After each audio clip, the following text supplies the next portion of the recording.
Let's talk about something that, in our hyper-distracted world, is becoming a genuine superpower. It's an idea from author Cal Newport called deep work. And honestly, learning how to do it might just be the most important skill for thriving in your career right now.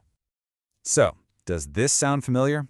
You get to your desk, you're ready to go, and then, bam, it starts. A constant barrage of emails, notifications, pings, and meeting invites. You spend the whole day putting out fires, and by the end of it, you're totally drained, but you look back and think, wait, what did I actually get done today? Well, Cal Newport has this brilliant way of framing the problem. He says pretty much all work falls into one of two buckets. On one side, you've got shallow work. It's all that busy work, it makes you feel productive, but it's not really moving the needle. And on the other side, that's deep work. That's the focused, high-impact stuff that actually creates real value. So first, let's really dig into the enemy here. Let's talk about what Newport calls the tyranny of shallow. Okay, so what exactly is shallow work?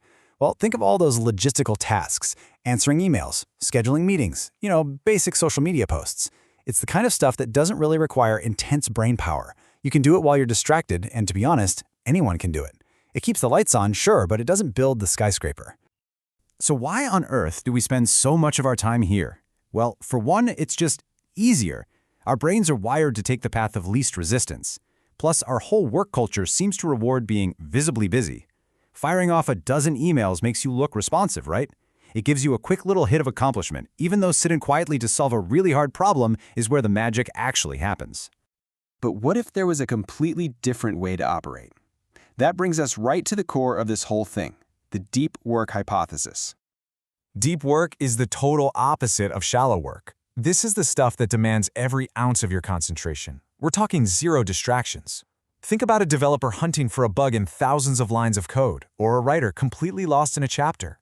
This is where you push your skills to the absolute limit, and it's where all the breakthroughs come from. And this brings us to the central paradox that Newport points out so brilliantly.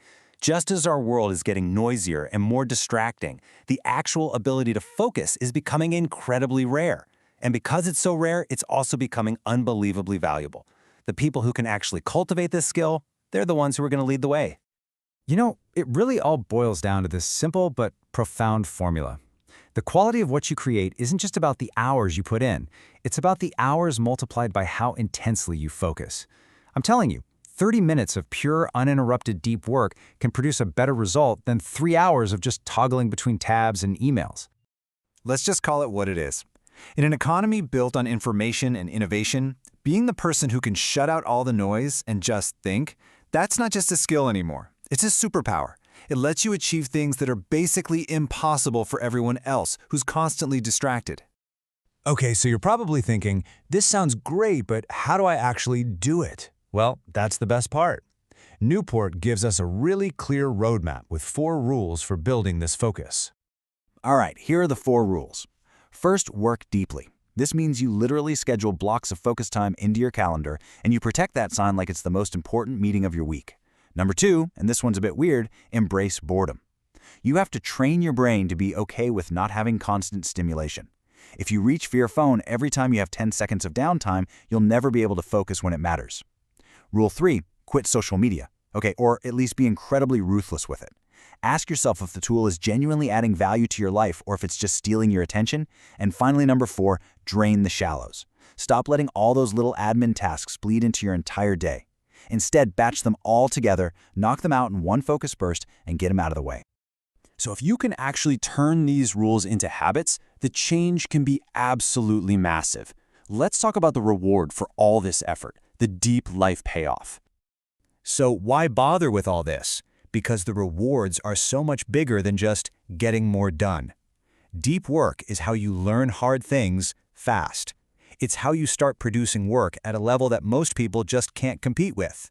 But maybe the most important thing is this.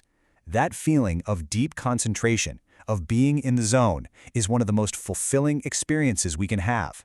It provides a sense of purpose and satisfaction that checking off emails just never will.